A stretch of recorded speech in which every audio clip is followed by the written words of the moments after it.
हाय students, आपण purification of substances नंतर organic केमिस्ट्रीमधल्या पुढच्या भागाकडे आज जाणार आहोत. आपल्याकडे प्युअर सबस्टन्स आल्यानंतर त्या सबस्टन्सचं ॲनालिसिस करायचं असते. पहा, ॲनालिसिस. तर याच्यामध्ये ॲनालिसिस म्हणजे काय, तर to know, to find, to determine, याला आपण ॲनालिसिस म्हणतो.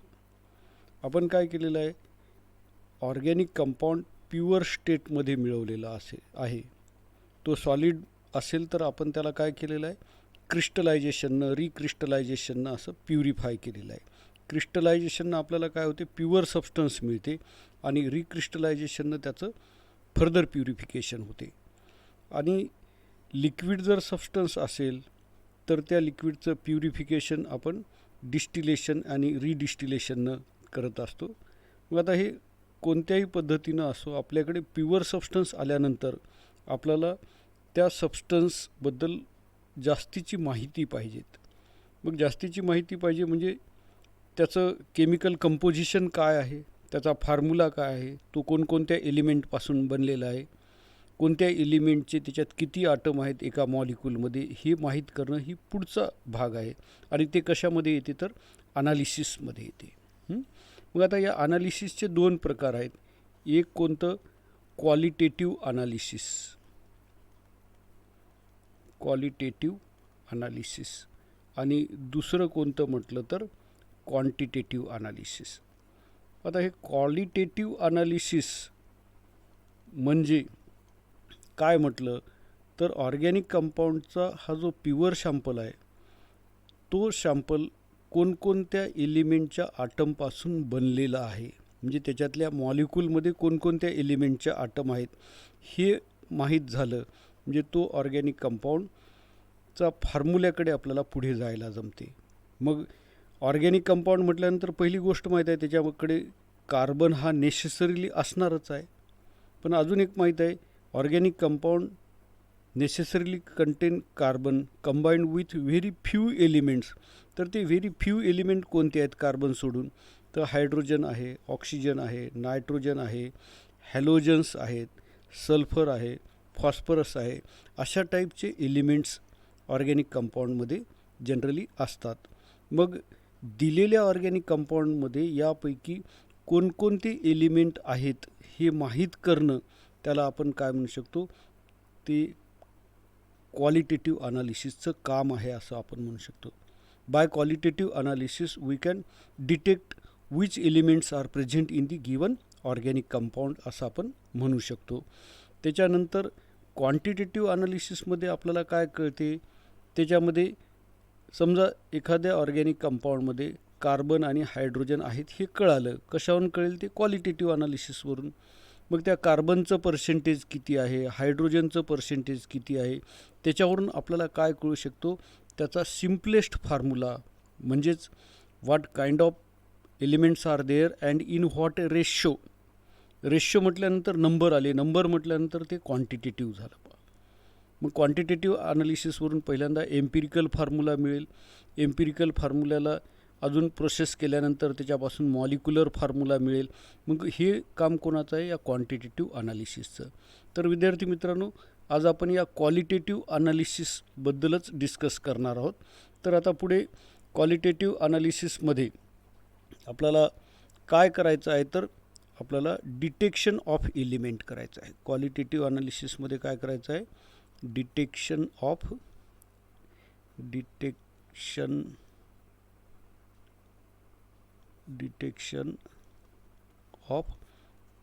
एलिमेंट्स. म्हणजे कोणकोणते एलिमेंट त्या कंपाऊंडच्या मॉलिक्यूलमध्ये आहेत हे आपल्याला डिटेक्ट करायचं. तर त्याच्यासाठी आपण वेगवेगळे एक्सपेरिमेंट करून कोणकोणते एलिमेंट आहेत हे माहीत करू शकतो. म्हणजेच आपण the element present in organic compounds are carbon, hydrogen in addition to elements like oxygen, nitrogen, sulphur, halogen, phosphorus हे डिटेक्ट करणार आहोत. तर त्याच्यासाठी पहिल्यांदा आपण काय करू, कार्बन आणि हायड्रोजनचं डिटेक्शन करू शकतो. म्हणजे त्याला आपण काय म्हणू, detection of carbon and hydrogen in given organic compound. Organic कंपाऊंडचा सॅम्पल आपल्याकडे जो आहे तो कसा आहे, एकदम प्युअर आहे. मग त्याच्यामध्ये कार्बन हायड्रोजन आहे का नाही हे बघण्यासाठी आपल्याला काय करायचं आहे, त्या ऑर्गॅनिक कंपाऊंडच्या प्युअर ड्राय सॅम्पलला कॉपर ऑक्साईड किंवा कॉपर सेकंड ऑक्साईड, की ज्याला आपण CuO म्हणू शकतो, त्याच्याबरोबर काय करायचं, in absence of air heat करायचं. तर किंवा नायट्रोजनच्या प्रेझेन्सीमध्ये किंवा इनर्ट गॅसच्या प्रेझेन्सीमध्ये या कॉपरच्या ऑक्साईडबरोबर त्याला हीट केलं तर काय होईल, जर त्या ऑर्गॅनिक कंपाऊंडमध्ये कार्बन असेल तर तो कार्बन या कॉपरच्या ऑक्साईडमधल्या ऑक्सिजनबरोबर कंबाईन होऊन त्याचं CO2 मध्ये रूपांतर होईल आणि कॉपर मेटल मिळेल. मग हा CO2 गॅस बाहेर येईल. मग आता या आलेल्या गॅसचं आपण कॅरेक्टरायझेशन करू शकतो. म्हणजे हा लिबरेटेड गॅस आपण लाईम वॉटरमधून पास केला आणि लाईम वॉटर टर्न्स मिल्की असं ऑब्झर्वेशन आलं, तर हा लिबरेटेड गॅस कोणता आहे, कार्बन डायऑक्साईड. आणि कार्बन डायऑक्साईड मिळायला कशापासून, ऑर्गॅनिक कंपाऊंडमध्ये असणाऱ्या कार्बनपासून. म्हणजेच त्या कंपाऊंडमध्ये कार्बन आहे हे लक्षात येऊ शकते. त्याचबरोबर त्याच्यात जर हायड्रोजन असतील तर ते हायड्रोजनसुद्धा काय होतील, या कॉपर सेकंड ऑक्साईडबरोबर कंबाईन होऊन त्याचं H2O मध्ये रूपांतर होईल आणि Cu मिळेल. म्हणजे आता हे ऑक्सिजन आपण कुठून घेतले, या कॉपर ऑक्साईडपासून. आणि इथं कार्बन हा कुठून आलेला आहे, ऑर्गॅनिक कंपाऊंडमधला. या ठिकाणी हा हायड्रोजन कुठून आलेला आहे, ऑर्गॅनिक कंपाऊंडमधला. मग आता हे वॉटर व्हेपर आपल्याला मिळाल्या, हे वॉटर व्हेपरच आहेत किंवा लिबरेटेड हे गॅस हे वॉटर व्हेपर आहेत. हे जर आपल्याला बघायचं असेल तर या लिबरेटेड गॅसला अनहायड्रस कॉपर सल्फेटमधून पास केलं तर अनहायड्रस कॉपर सल्फेट हे व्हाईट कलर पावडर आहे आणि हे वॉटर वेपर त्याच्यात गेल्या तर त्याचं हायड्रेटेड कॉपर सल्फेट म्हणजे कॉपर सल्फेट पेंटाहायड्रेटमध्ये रूपांतर होते आणि आपल्याला तो कलर चेंज दिसतो, कोणता, कलरलेस टू ब्ल्यू. मग तसं जर होत असेल तर आपण काय म्हणू शकतो, हे वॉटर व्हेपर्स आहेत आणि वॉटर व्हेपरमध्ये मग हायड्रोजन कुठून आला तर ते ऑर्गॅनिक कंपाऊंडपासून. म्हणजे अशा पद्धतीनं कार्बन आणि हायड्रोजनचं डिटेक्शन होते. आता आपण लाईम वॉटर टर्न्स मिल्की म्हटलं तर ती रिॲक्शन कशी होते, हा जो CO2 आहे कुठून, इथं ऑर्गॅनिक कंपाऊंडला कॉपर ऑक्साईडच्या प्रेझेन्सीमध्ये हीट केल्यानंतर निघालेला सो कॉल्ड CO2 गॅसला आपण काय केलं, लाईम वॉटरमध्ये पास केलं. CaOH टेकन ट्वाईस हे लाईम वॉटरचा फॉर्म्युला. आणि मग याच्यामधून काय होते, हे CaCO3 कॅल्शियम कार्बोनेटचा प्रेसिपिटेट तयार होते की जे आपल्याला सोल्युशनमध्ये व्हाईट दिसते, व्हाईट PPT म्हणतो ते याचं, किंवा टर्न्स मिल्की म्हणतो. ते कोणामुळं मिल्की झालेले आहे, कॅल्शियम कार्बोनेटमुळं. आणि प्लस काय होते, H2O. मग आता liberated gas lime water turns milky, तर त्याच्यावरून आपल्याला काय म्हणायचं जमते, तो लिबरेटेड गॅस कार्बन डायऑक्साईड आहे आणि कार्बन डायऑक्साईडमधला कार्बन कुठून आला, ऑर्गॅनिक कंपाऊंडमधून.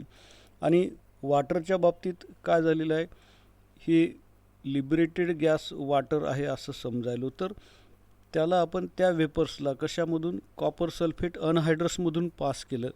हे कसं आहे, कलरलेस आहे पहा.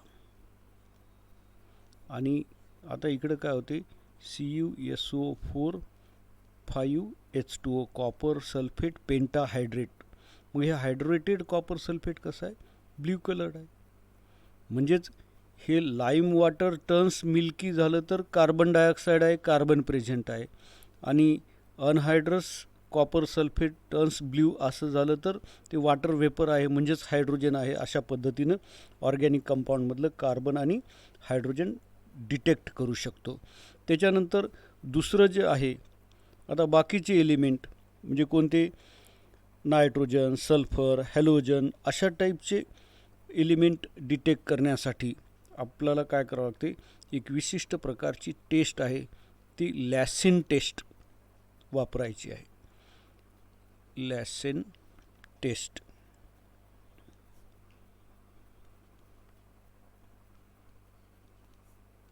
आता हे लॅसेन टेस्ट काय ते बघूत. आता याच्यात काय केलं जाते, ऑर्गॅनिक कंपाऊंडला सोडियम मेटल बरोबर फ्युजन ट्यूबमध्ये हीट केल्या जाते. म्हणजे एक छोटी ग्लास ट्यूब आहे, त्याला आपण सोडियम फ्युजन ट्यूब किंवा फ्युजन ट्यूब म्हणतो. याच्यामध्ये स्मॉल पीसेस सोडियम मेटलचे घ्यायचे. सोडियम मेटल हे सॉफ्ट मेटल आहे, that can be cut by knife. त्याला केरोसिनमध्ये ठेवलेलं असते. मग हे सोडियम मेटल याच्यात टाकायचा. तो ऑर्गॅनिक कंपाऊंड की ज्याच्यामध्ये आपल्याला कार्बन हायड्रोजन सोडूनचे एलिमेंट डिटेक्ट करायचे, म्हणजेच नायट्रोजन, त्यानंतर सल्फर, हॅलोजन, फॉस्फरस अशा टाईपचे एलिमेंट डिटेक्ट करायचे आहेत. तर तो ऑर्गॅनिक कंपाऊंड या ट्यूबमध्ये टाकायचा आणि याला रेड हॉट होईपर्यंत हीट करायचं. कशामध्ये? पेअर ऑफ टंगमध्ये याला पकडून असं, म्हणजे क्लॅम्पमध्ये लावून याला आपण पकडून रेड हॉट होईपर्यंत या ट्यूबला हीट करायचं. आणि मग याला डिस्टिल वॉटर एका इव्हॉपरेटिंग डिशमध्ये घेऊन किंवा चायना डिशमध्ये डिस्टिल वॉटर घ्यायचं आणि ही हॉट ट्यूब याच्यात टाकून द्यायची. हॉट ट्यूब टाकल्या टाकल्या काय होईल, ती गरम ट्यूब थंड पाण्यात पडल्यामुळं फुटून जाईल. आणि समजा फुटली जरी नाही तरी आपण ग्लास रॉडनं त्याला क्रश करायचं. म्हणजे या ट्यूबमधलं हे सोडियम आणि ऑर्गॅनिक कंपाऊंड या दोघांचं मिक्सचर किंवा रिॲक्शन झालेलं मटेरियल या डिस्टिल वॉटरमध्ये आलं पाहिजे. आणि मग याला परत असं ट्रायपॉड स्टँडवर ठेवून काय करायचं आहे, हीट करायचं आहे, वायर गॉस ठेवून असं. आणि हीट केल्यानंतर म्हणजे टोटल एक्स्ट्रॅक्ट त्याचा या वॉटरमध्ये आला पाहिजे. काचेचे तुकडे पण असतील. मग पुन्हा याला आपण काय करायचं, असा एक फनेल घ्यायची. त्या फनेलमध्ये आपण फिल्टर पेपर ठेवायचा, हे असा याच्यात, आणि इथे एक असा ट्रायपॉड स्टँड असणार आहे. इथे एक असं बिकर असेल. तर हे हॉट वॉटर याच्यात टाकून द्यायचं. मग याच्यावर काचेचे तुकडे वगैरे इथं राहतील आणि इथं आपल्याला हे सोल्युशन मिळेल. या सोल्युशनला आपण काय म्हणायचं आहे, सोडियम फ्युजन एक्स्ट्रॅक्ट म्हणायचं. काय म्हणायचं आहे, सोडियम फ्युजन एक्स्ट्रॅक्ट. कसा तयार केला माहीत आहे? प्युअर ऑर्गॅनिक कंपाऊंड की ज्याच्यामध्ये आपल्याला कोणते एलिमेंट डिटेक्ट करायचे आहेत, नायट्रोजन, हॅलोजन, सल्फर आणि फॉस्फरस. म्हणजेच कोणते? Other than carbon and hydrogen element detect करण्यासाठी आपल्याला कोणती टेस्ट घ्यायची आहे, लॅसेन टेस्ट. लॅसेन टेस्टमध्ये या एलिमेंटचा सोर्स म्हणून कोणाला वापरायचा आहे, ऑर्गॅनिक कंपाऊंडला नाही वापरायचं आपल्याला. कोणाला वापरायचं आहे, सोडियम फ्युजन एक्स्ट्रॅक्ट किंवा सोडियम एक्स्ट्रॅक्टला वापरायचं. मग तो सोडियम एक्स्ट्रॅक्ट कसा तयार करायचा आहे, त्या ऑर्गॅनिक कंपाऊंडला सोडियम मेटल बरोबर रेड हॉट होईपर्यंत हीट करायचं. त्याला वॉटरमध्ये एक्स्ट्रॅक्ट करायचा, तो फिल्टर करून घ्यायचा. हा जो फिल्ट्रेट मिळते त्याला सोडियम एक्स्ट्रॅक्ट म्हणायचं. आता याच्यामध्ये पुढे काय होणार आहे, ऑर्गॅनिक कंपाऊंडमध्ये असणारा तो नायट्रोजन जो आहे, तो नायट्रोजन काय होणार आहे, या सोडियम बरोबर आणि ऑर्गॅनिक कंपाऊंडमधल्या कार्बन बरोबर रिॲक्ट होऊन त्याचं रूपांतर कशामध्ये होईल, सोडियम सायनाईडमध्ये. म्हणजे याच्यावरसुद्धा CETचा प्रश्न विचारू शकतो. In Lassaigne test, nitrogen containing organic compound comes in the form of which of the following compound in sodium fusion extract. असं जर म्हटलं तर आपल्याला काय म्हणणार ते, नायट्रोजन जो ऑर्गॅनिक कंपाऊंडमध्ये होता तो कशाच्या स्वरूपात आलेला आहे, सोडियम एक्स्ट्रॅक्टमध्ये सोडियम सायनाईडच्या स्वरूपात. तसंच सोडियम मेटल त्या कंपाऊंडमधल्या सल्फरबरोबर रिॲक्ट होऊन त्याचं रूपांतर कशामध्ये, सोडियम सल्फाईड. म्हणजे सल्फर कंटेनिंग ऑर्गॅनिक कंपाऊंड हे सोडियम एक्स्ट्रॅक्टमध्ये कशाच्या स्वरूपात असेल, तर सोडियम सल्फाईडच्या स्वरूपात असेल. त्यानंतर हॅलोजन्स जर असतील त्याच्यात तर ते हॅलोजन सोडियम एक्स्ट्रॅक्टमध्ये कशामध्ये येणार आहेत, in the form of sodium halide. म्हणजे organic compound containing nitrogen forms sodium cyanide, sulphur forms sodium sulphide, halogen form sodium halide when the organic compound is heated strongly with sodium metal. मग आता जर त्या sodium एक्स्ट्रॅक्टमध्ये हा compound असेल तर तो त्याच्यासाठीची chemical taste देईल. मग आता आपल्याला त्या सोडियम म्हणजे आता आपण असं म्हणूत की आपल्याकडे हे या ठिकाणी काय आहे, सोडियम फ्युजन एक्स्ट्रॅक्ट आहे किंवा सोडियम एक्स्ट्रॅक्ट आहे असं म्हणू शकतो. ऑर्गॅनिक कंपाऊंड आणि सोडियम मेटलला बर्न केल्यानंतर मिळालेला एक्स्ट्रॅक्ट. तर आता याच्यामध्ये नायट्रोजन जर डिटेक्ट करायचं असेल म्हणजे we have to take test for nitrogen. आता नायट्रोजन केव्हा प्रेझेंट म्हणणार आहोत, सोडियम सायनाइड आहे म्हटलं तर नायट्रोजन प्रेझेंट म्हणणार. मग आता याच्यात काय करायचं आहे, त्या सोडियम एक्स्ट्रॅक्टमध्ये आपण फेरस सॉल्ट टाकायचा, फेरस सल्फेट टाकायचा. मग त्याचं रूपांतर कशामध्ये होणार आहे, म्हणजे ही Fe2+ म्हणजे फेरस सॉल्टपासून त्या सोडियम एक्स्ट्रॅक्टला आपण टेस्ट ट्यूबमध्ये घेतलं आणि त्याच्यामध्ये फेरस सल्फेट टाकलं आणि मग जर त्याच्यामध्ये नायट्रोजन असेल तर त्याचे सायनाइड आयन तयार झालेले असतील. मग ते सायनाइड आयन काय होतील, या आयन किंवा फेरस बरोबर रिॲक्ट होऊन एक अशा टाईपचा कॉम्प्लेक्स आयन तयार करतील, FeCN6 हे 4- म्हणजे एका सायनाइडचा 1- 6 सायनाइड आहे तर 6- यायला पाहिजे होते, पण Feवर 2+ आहे. मग याला आपण फेरोसायनाइड आयन म्हणू शकतो. हे कॉम्प्लेक्स आयन आहे आणि याच्यामध्ये अजून आपण फेरिक सॉल्ट टाकला कशामध्ये, या फेरोसायनाइडच्या सोल्युशनमध्ये, म्हणजे FeCN6 4- याचे 3 आणि फेरिक आयन समजा 4. तर याच्यापासून आपल्याला हे अशा टाईपचा Fe4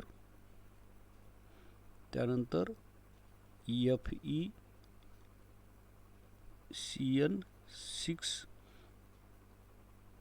टेकन थ्राइस असा फेरोसायनाइड कॉम्प्लेक्स मिळतो आणि त्याचा कलर कसा आहे, एक गडद निळा आहे, त्याला आपण प्रुशियन ब्ल्यू कलर म्हणू शकतो. म्हणजे असं जर झालं म्हणजे आपण काय केलं, तो सोडियम एक्स्ट्रॅक्ट घेतला. हे सायनाइड मायनस कुठून येतील, सोडियम एक्स्ट्रॅक्टपासून येतील. त्याच्यामध्ये आपण काय टाकलं, फेरस सॉल्ट टाकला, त्याचा काय झाला, असा कॉम्प्लेक्स तयार झाला.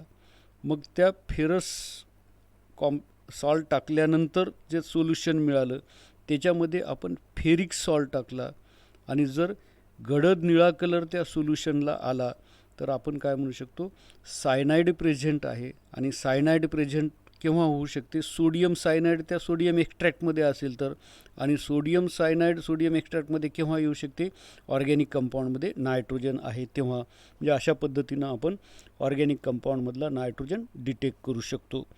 याला आपण लॅसेंट टेस्ट म्हणू शकतो. त्यानंतर अशीच लॅसेंट टेस्ट आपल्याला सल्फरसाठी घ्यायला जमते. म्हणजे टेस्ट फॉर नायट्रोजन झालं, मग नंतर टेस्ट फॉर सल्फर.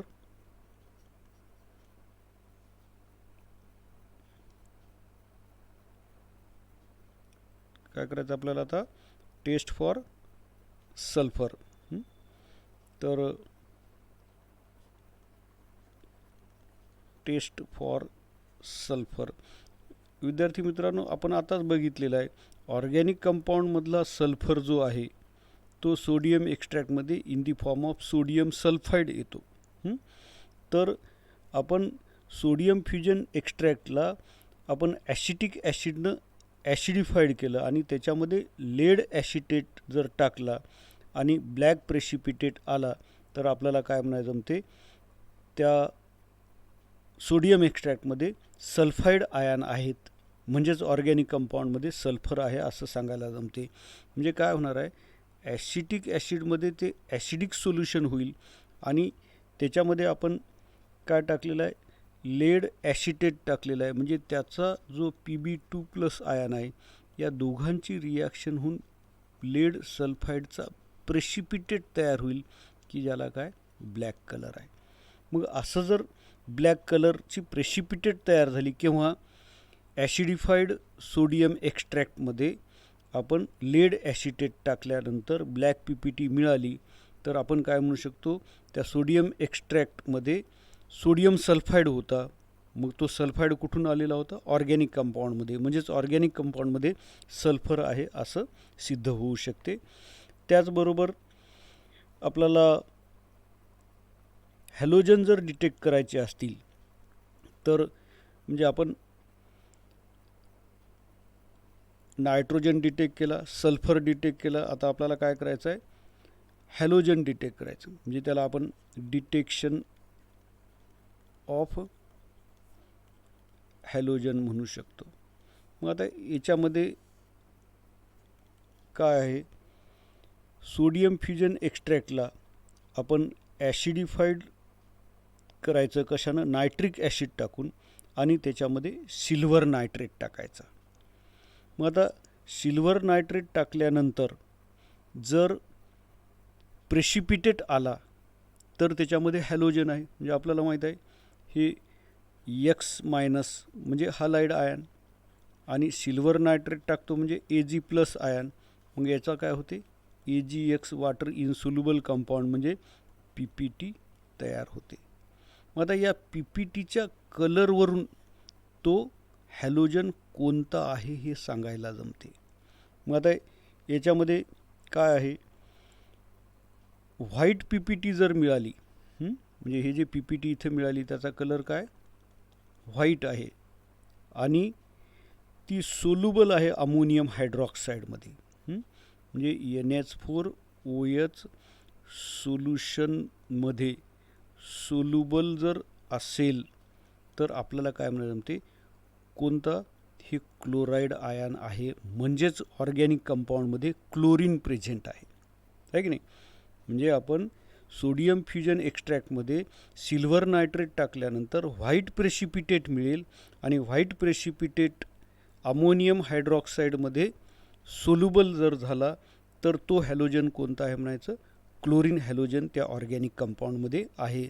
आता इथंच हे प्रेसिपिटेट मिळाला, त्याचा जर कलर समजा पेल येलो असेल, कसा फिक्कट पिवळा असेल आणि ते प्रेसिपिटेट काय NH4OH मध्ये स्पॅरिंगली सोल्युबल असेल. स्पॅरिंगली सोल्युबल म्हणजे काय, कमी सोल्युबल, कमी विरघळणारा. मग तशा वेळेस आपण काय म्हणायचं, ब्रोमाइड आहे. म्हणजे सोडियम ब्रोमाइड आहे त्याच्यामध्ये आणि मग ऑर्गॅनिक कंपाऊंडमध्ये ब्रोमीन आहे असं आपल्याला म्हणायला जमते. आणि मग आता हे तिसरं जे आहे, समजा प्रेसिपिटेट येलोच आली, फिकट पिवळी नाही, एकदम गडद पिवळी आलेली आहे, तर आपल्याला काय म्हणायला जमते, तो ऑर्गॅनिक कंपाऊंड. आणि अजून त्याच्यासाठी काय, NH4OH मध्ये ते काय असेल, इन्सोल्युबल असणार. म्हणजे बघा PPT आली की हॅलोजन आहे की नाही. सिल्वर नायट्रेट बरोबर सोडियम एक्स्ट्रॅक्टला रिॲक्ट केल्यानंतर प्रेसिपिटेट आली तर पहिलं कन्क्लुजन काय, हॅलोजन. त्या प्रेसिपिटेटचा कलर व्हाईट असून NH4OH मध्ये सहज विरघळत असेल तर तो हॅलोजन क्लोरीन. म्हणजे क्लोराईड आयन प्रेझेंट आहे म्हणजे ऑर्गॅनिक कंपाऊंडमध्ये क्लोरीन आहे. जर ती प्रेसिपिटेट पेल येलो असेल आणि कमी प्रमाणात अमोनियम हायड्रॉक्साईडमध्ये सोल्युबल होत असेल तर तो ब्रोमाइड आहे त्या सोडियम एक्स्ट्रॅक्टमध्ये म्हणजे ऑर्गॅनिक कंपाऊंडमध्ये ब्रोमीन आहे. आणि प्रेसिपिटेट जर येलो कलरची आली आणि इन्सोल्युबल असेल अमोनियम हायड्रॉक्साईडमध्ये तर सोडियम एक्स्ट्रॅक्टमध्ये आयोडाईड आहे म्हणजे ऑर्गॅनिक कंपाऊंडमध्ये आयोडीन आहे असं आपण सांगू शकतो. आता हे झालं डिटेक्शन हॅलोजनचं. त्याच्यानंतर फॉस्फरस या ऑर्गॅनिक कंपाऊंडमध्ये आहे की नाही हे सांगू शकतो. म्हणजे याच्यावरून आपल्याला कोणकोणते एलिमेंट त्या ऑर्गॅनिक कंपाऊंडमध्ये आहेत हे एवढंच कळायलं, त्याचं प्रमाण किती आहे ते या ठिकाणी कळत नाही. मग कोणते आहेत कळणं, याला आपण काय म्हणतो, क्वालिटेटिव्ह अनालिसिस म्हणू शकतो. आणि मग शेवटी आपल्याला टेस्ट फॉर फॉस्फरस म्हणजे डिटेक्शन ऑफ फॉस्फरस म्हणू शकतो. मग याच्यामध्ये काय केलेलं आहे, compound is heated with an oxidising agent, म्हणजे सोडियम परऑक्साईड वगैरे सारख्या ऑक्सिडायझिंग एजंटमध्ये बरोबर त्याला हीट करायचं. Phosphorus present in the compound is oxidise to phosphate, म्हणजे फॉस्फरसचं काय होते, ऑक्सिडेशन होऊन फॉस्फेटमध्ये रूपांतर होते. आणि the solution is boiled with nitric acid and then treated with ammonium molybdate. A yellow colouration or precipitate indicate the presence of phosphorus, म्हणजे oxidation झाल्यानंतर त्याचं रूपांतर कशामध्ये व्हायलं, फॉस्फेटमध्ये. म्हणजे सोडियम एक्स्ट्रॅक्टमध्ये हे असा, याला आपण म्हणजे सोडियम एक्स्ट्रॅक्टमध्ये तो फॉस्फरस कशाच्या स्वरूपात, फॉस्फेटच्या स्वरूपात नायट्रिक ॲसिड बरोबर हीट केल्यामुळं, आणि त्याला आपण अजून नायट्रिक ॲसिड बरोबर HNO3 बरोबर हीट करतो. तर याचं रूपांतर कशामध्ये व्हायलं, फॉस्फोरिक ॲसिडमध्ये H3PO4मध्ये आणि सोडियम नायट्राईटमध्ये. मग आता हा जो फॉस्फोरिक ॲसिड आहे म्हणजे तयार झालेला कोणता, H3PO4, याच्यामध्ये अमोनियम मॉलिब्डेट टाकायलो. अमोनियम मॉलिब्डेट, त्याचे 12 मॉलिक्यूल लागणार आहेत. NH4 टेकन ट्वाईस MO हा मॉलिब्डेनम झाला, आणि जसा फॉस्फेट PO4 असते तसा मॉलिब्डेट MOO4 असते. म्हणजे हा फॉर्म्युला कशात झाला, अमोनियम मॉलिब्डेटचा झाला. मग याच्याबरोबर आणि ॲसिडिक मीडियममध्ये याला हीट केलं आपण, म्हणजे 21 HNO3. तर काय होणार आहे, या ठिकाणी आपल्याला अमोनियम फॉस्फेट मिळेल, NH3 टेकन थ्राईस PO4. म्हणजे फॉस्फेट हा ट्रायव्हॅलंट आहे आणि अमोनियम हा मोनोव्हॅलंट आहे. NH4 अमोनियम फॉस्फेट आणि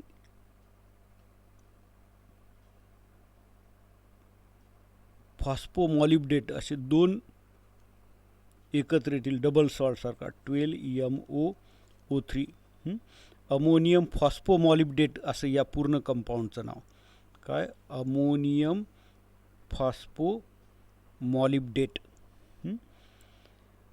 आणि अमोनियम नायट्रेट तयार होईल, साईड प्रॉडक्ट 21 अमोनियम नायट्रेट आणि 12 H2O हे बॅलन्सिंगचं आहे.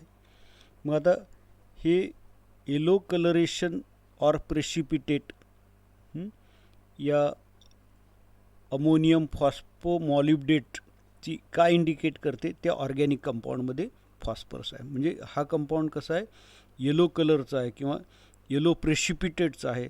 मग हा जर कंपाऊंड तयार झालेला असेल तर याच्यामध्ये येणारा हा फॉस्फरस जो आहे तो कुठून आलेला आहे, ऑर्गॅनिक कंपाऊंड. म्हणजे विद्यार्थी मित्रांनो, अशा पद्धतीनं आपण अगोदर कार्बन आणि हायड्रोजन डिटेक्ट केले, ते डायरेक्ट त्याला कॉपर ऑक्साईड बरोबर हीट करून कार्बन आणि हायड्रोजन डिटेक्ट केले, आणि नंतर या लॅसेन टेस्टचा वापर करून त्याच्यापासून लॅसेन टेस्टमध्ये काय वापरलं तर सोडियम एक्स्ट्रॅक्ट वापरला. तो सोडियम एक्स्ट्रॅक्ट कसा तयार केला ते माहीत आहे. सोडियम एक्स्ट्रॅक्टमध्ये ऑर्गॅनिक कंपाऊंडमधला नायट्रोजन हा कशाच्या फॉर्ममध्ये आला, सोडियम सायनाइड. हॅलोजन हा सोडियम हलाइड, हे सल्फर सोडियम सल्फाईड, आणि फॉस्फरस फॉस्फेटच्या स्वरूपात. तर अशा टाईपचे हे कंपाऊंड आपण त्या लॅसेन टेस्टमध्ये डिटेक्ट केल्यानंतर आपल्याला ऑर्गॅनिक कंपाऊंडमधला नायट्रोजन आहे असं म्हणायलो किंवा सोडियम सायनाइड आहे तेव्हा, हॅलोजन आहे म्हणायलो किंवा सोडियम हलाइड आहे, अशा पद्धतीने हे नायट्रोजन, नंतर हॅलोजन, नंतर सल्फर आणि फॉस्फरस हे एलिमेंट आपण क्वालिटेटिव्ह अनालिसिसमध्ये लॅशन टेस्टचा वापर करून केला. आणि या हॅलोजनमध्ये सुद्धा तो क्लोरीन आहे का, ब्रोमीन आहे का, आयोडीन आहे, ते प्रेसिपिटेटच्या कलरवरून म्हणू शकतो. व्हाईट कलर AgNO3 बरोबर chlorine, pale yellow colour bromine आणि येलो कलर आयोडीन. अशा पद्धतीनं हे वेगवेगळे एलिमेंट ऑर्गॅनिक कंपाऊंडमध्ये असणारे आपण डिटेक्ट केले. हे काय झालं, क्वालिटेटिव्ह अनालिसिस. आता या प्रत्येक एलिमेंटचं त्या ऑर्गॅनिक कंपाऊंडमध्ये किती पर्सेंटेज आहे, पर्सेंटेज म्हटलं की बरं, चांगलं, खराब असं सांगायला जमत नाही, त्याला संख्येतच उत्तर द्यावं लागते. मग संख्येनं उत्तर द्यायचं म्हणजे ते कोणतं अनालिसिस झालं म्हणू शकतो, क्वांटिटेटिव्ह अनालिसिस. म्हणून दिलेल्या ऑर्गॅनिक कंपाऊंडमध्ये एलिमेंट माहीत झाल्यानंतर प्रत्येक एलिमेंटचं किती पर्सेंटेज आहे हे माहीत करणं कोणाचं काम आहे, तर ते आहे क्वांटिटेटिव्ह अनालिसिसचं. कोणाचं, क्वांटिटेटिव्ह अनालिसिसचं. आणि ते अनालिसिस आपण आपल्या नेक्स्ट लेक्चरमध्ये डिस्कस करणार आहोत. या ठिकाणी थांबूत विद्यार्थी मित्रांनो. थँक्यू.